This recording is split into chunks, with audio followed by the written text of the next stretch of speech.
Битолчанецот Душко, млекарот кој неколку години преку социјалните мрежи објавуваше материјали за незаконското работење на актуелната власт и кој поради закани од поединци како што велеше, бил принуден со семејството да побара азил во Германија, сега таму веќе е во екстрадицијски притвор. Ова е последица на распишаната потерница од Основниот суд во Битола во март годинава, а поради две правосилни пресуди како учесник во шарената револуција, едната од 1 година за учество во толпа, а другата од 1,5 година за наводен напад врз службено лице. Го осудија без да има можност да се брани и како што ни рече пред неколку месеци, претходните само ме гонија, ама овие ме осудија. Пред неколку дена службениците од екстрадицијскиот сектор во Германија им тропнале наврата во домот на семејството Илиевски и штом Душко се појавил, веднаш го привеле полицајците кои биле во асистенција. Вчера сопругата Леонора по телефонини солзи за гледачите на Алфа ја раскажа голготата и неизвестноста низ која поминува со децата во Германија. Но семејната драма продолжува и во нивната куќа во Битола, каде што живеат родителите на Душко. Неверување, страф и тага владее на улица Коста Абрашевиќ број 39 во Битола. Родителите на Душко, млекарот, силно потресени и со голема така го очекуваат исходот од она што ќе се случува во Германија со екстрадицијскиот притвор.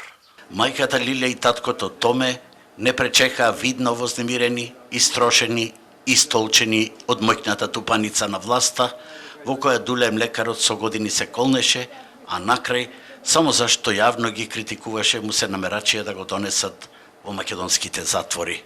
Првен, зашто Душко да го затвори? Заради тоа јас Душко пропадна затвор. 10 години трча полни порудало, молам Душко, немој мајка да одиш.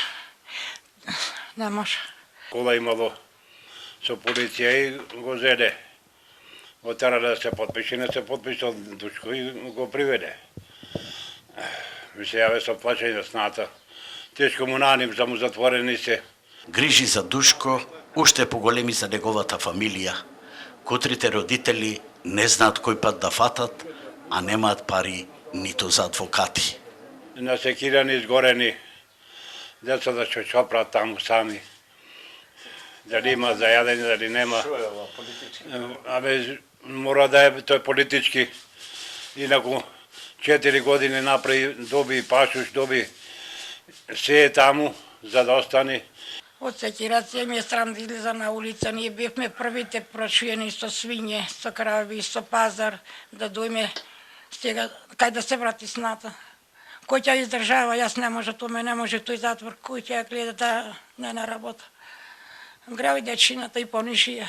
Од познати битолски земјоделци останаа без ништо. Кравите и другата стока ги продадоа, а земјата повеќе нема кој да ја работи. Таткото со малигно заболување и хемотерапија одвајдише, а мајката Лиле забрзано го губи видот. И што уште да се рече, млекарот Дуле, кој порано беше член на Комисијата за земјоделие во СДСМ, сега мојкта на машинеријата него и неговото 4-члено семејство ги меле до целосно уништување.